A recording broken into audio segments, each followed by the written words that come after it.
नमस्कार मंडळी, आम्ही दोघी जावा या चॅनलमध्ये तुमचं सर्वांचं खूप खूप मनापासून स्वागत आहे.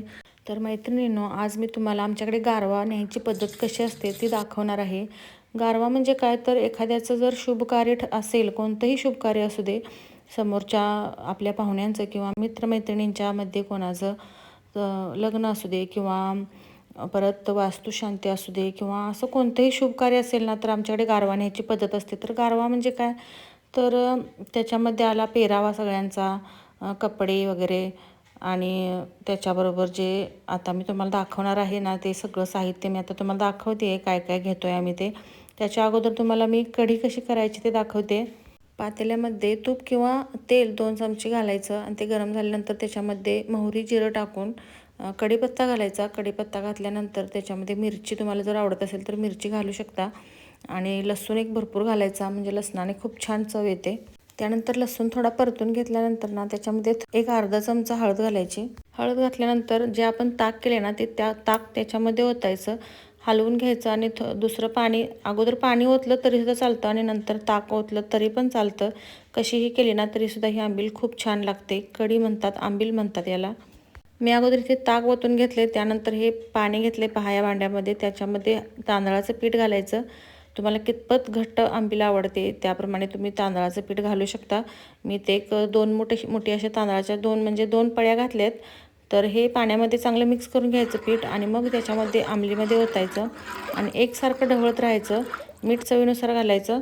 एकसारखं ढवळत राहून त्याला उकळी आणायची. खूप छान होते आंबील. उकळी आल्यानंतर वरून कोथिंबीर घालायची बारीक चिरून. तो एक जण काय करतात, उकळी आणत नाहीत, गरमच करतात. आपला पांढरा रस्सा कसा करतात तसं एकदम कडक हलवत हलवत गरम करतात फक्त, आणि उकळी येऊ देत नाहीत. पण आम्ही उकळी आणतो, कायमच उकळी आणतो. कधीच आमची आंबील अशी फुटलेली वगैरे नाही. आता ही आंबील उकळी आल्यानंतर ना, मी किटलीमध्ये भरून ठेवली आहे, जे आपल्याला न्यायला लागणार आहे गारव्यासाठी. तिथे काय करतात, गारवा सोडताना ज्या बायका गोळा होतात ना, त्या बायकांना वाटीत घालून प्यायला देतात आमच्याकडे आंबील. आणि मग अशी वर्षाने घुगऱ्यासुद्धा ओतून ठेवल्यात पहा डब्यामध्ये, त्यासुद्धा न्यायच्याच आहेत. पहिल्यांदा हे त्यात तांदूळ, हे वाटीसाठी आहे. हा गुळ घेतलाय. गुळ आपल्याला जे बायका आल्यानंतर विडा वाटायला लागतात ना, त्यासाठी गुळ पण लागतो त्या विड्यावर ठेवायला. आणि खाऊची पानं, हे वटीसाठी नारळ, हे भिजाण आहेत, म्हणजे आपल्या विड्यावर घालतात त्यासाठीच आहेत. भिजाण म्हणजे हरभऱ्याचं फक्त रात्री आम्ही भिजत घातलं होतं, ते भिजाण केल्यात त्याचं. आणि ही पेराव्यासाठी कपडे, आणि सुपारीची खांड करून घेतल्यात, म्हणजे अशा एका सुपारीची 4 तुकडं केल्यात अशी, म्हणजे हे पण विडा वाटणार आहे ना बायकांना, त्यासाठी. हळदी कुंकू, हे हळदी कुंकू द्यायला. दही भात पण महत्वाचा असतो गारव्यासाठी, त्यामुळे दही भात पण घेतलाय. आणि बायकांना वाटाय घुगऱ्या.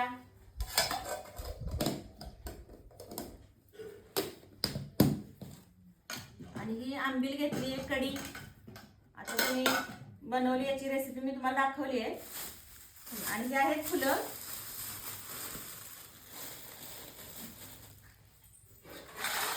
आणि गारव्यासाठी आम्ही केळं नेतोय. पोळ्या वगैरे नेल्या ना, पोळ्या नेल्या की बरंच काय काय करावं लागतं, आणि ते करायसाठी आमच्याकडे आता जास्त वेळ नाही आहे.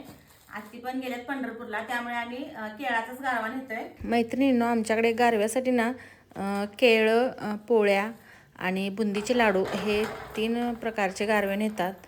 केळाचा आणि बुंदीच्या लाडवाचा आहे ना, तो या पद्धतीनेच नेतात. म्हणजे जे साहित्य आम्ही आता भरलं ना, तर ते बुंदीच्या लाडवासाठी सुद्धा असंच सगळं साहित्य भरावं लागतं.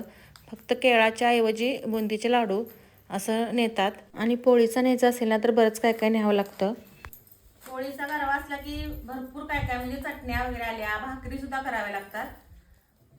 आणि आमच्या हॉलवरची कामं असल्यामुळे आम्हाला जास्त काय वेळ नाही आहे, त्यामुळे आम्ही हे केळाचाच गारवा नेतोय. मैत्रिणींनो, आता तुम्ही म्हणत असाल की हा गारवा आम्ही कुठे घेऊन जातोय, कोणत्या पाहुण्याकडे घेऊन जातोय, तर हा आमच्या कोणत्याही पाहुण्याकडे वगैरे घेऊन जात नाही. तर आमचे आमच्या मित्र आहेत, जिवलग मित्र आहेत, भीमा मामा आणि अर्जुन मामा. हे लोहारांच्यातले आहेत. तर आमच्या मामांचे हे खास आणि जिवलग मित्र होते. आमचे मामा या जगामध्ये आता नाही आहेत. पण आम्ही जो गारवा घेऊन गेलो ना, तो गारवा तिथे पाहून ती लोकांना ना इतकी अप्रूबाई वाटली. त्यांनी आमच्या पाठीवरती थाप मारली आणि म्हटली तर की सासऱ्याच्या माघारी सासऱ्याची मैत्री जपली सा, असं म्हणून त्यांनी आमचं कौतुक केलं. आणि गारवा घरामध्ये घेताना ना त्यांनी पायावरती पाणी घातलं, हळदी कुंकू दिलं आणि मग उजवा पाय टाकून आतमध्ये प्रवेश करायला सांगितला. त्यांच्या आज हळदी आहेत आणि उद्या लग्न आहे ते आमच्याच हॉलवरती आहे. त्यामुळे आदल्या दिवशी आज हळदी असल्यामुळे ना त्यांच्यात अगोदरच एक गारवा वाटून झाला होता आणि आता आमचा गारवा घेतल्यानंतर ना त्यांनी परत आणि बायका बोलवल्या आणि परत तो आमचा गारवा वाटला. आम्ही घरातून जेवून गेलो होतो म्हणून त्यांनी पण खूप आग्रह केला आम्हाला की तुम्ही जेवा आमच्याबरोबर. पण आम्ही घरातून जेवून गेल्यामुळे ना आम्ही तिथे नाश्ताच केला. आमच्याकडे असं म्हणतात की ज्याचा मान मोठा त्यांनीच गारवा सोडायचा. इथे सुद्धा पहा, या वयस्करच महिला आहेत, त्यांनीच हा गारवा सोडला. म्हणजे त्यांच्या जवळच्याच कोणीतरी असतील. जवळच्याच कोणीतरी म्हणजे पाहुण्याने वगैरे सोडायचा नसतो तो आपल्या ज्या भावकीतल्या बायका असतात ना त्यांच्यापैकी कोणीतरी म्हणजे मोठ्यांनी हा सोडायचा असतो. तर आम्ही आहेर वगैरे नेलेला तो स्त्रियांना दिला. म्हणजे पुरुष मंडळी नव्हती त्यावेळी, सगळी हळदीची तयारी करायला बाहेरच होते. त्यामुळे या आत्या आहेत त्यांच्या हातामध्येच आम्ही हा पेरावा वगैरे त्यांना दिला. गारवा घेऊन गेल्यानंतर ना आमच्याकडे अजून एक प्रथा आहे. म्हणजे गारवा घेऊन गेल्यानंतर गारवा वगैरे वाटून झाल्यानंतर भांडी वगैरे रिकामी आपली झालीत ना, म्हणजे दुर्डी किंवा आपली परात काय असेल ते त्याच्यामध्ये एखादी का होईना साडी वगैरे किंवा एखादी ओटी घालून द्यायची प्रथा असते. ह्या दोन्ही आत्यांना ना आमचं खूपच जरा जास्तच कौतुक वाटत होतं. त्यामुळे त्यांनी आम्हाला दोघींना सुद्धा ओटीबरोबर दोघींनाही साडी दिली. आम्ही दोघीही साडी वगैरे काहीही नको म्हणत होतो, फक्त ओटी, हळदी कुंकू आणि ओटी द्या, बाकी काहीही देण्याची गरज नाही. तर त्यांनी आमचं काही ऐकलं नाही. तर उद्याला हे लग्न आहे आणि या लग्नाला पण आम्ही जाणार आहे, पण उद्या व्हिडिओ करायला मिळेल न मिळेल म्हणून म्हटलं तुमच्यासोबत गारवा नेण्याची पद्धत कशी असते हे म्हटलं तुम्हाला दाखवावं. मैत्रिणींनो, तुमच्याकडे गारवा किंवा आहेर वगैरे न्यायची पद्धत कशी असते हे सांगायला विसरू नका. आणि जर व्हिडिओ तुम्हाला आवडला असेल, युजफुल वाटत असेल तर व्हिडिओला एक लाईक नक्की करा.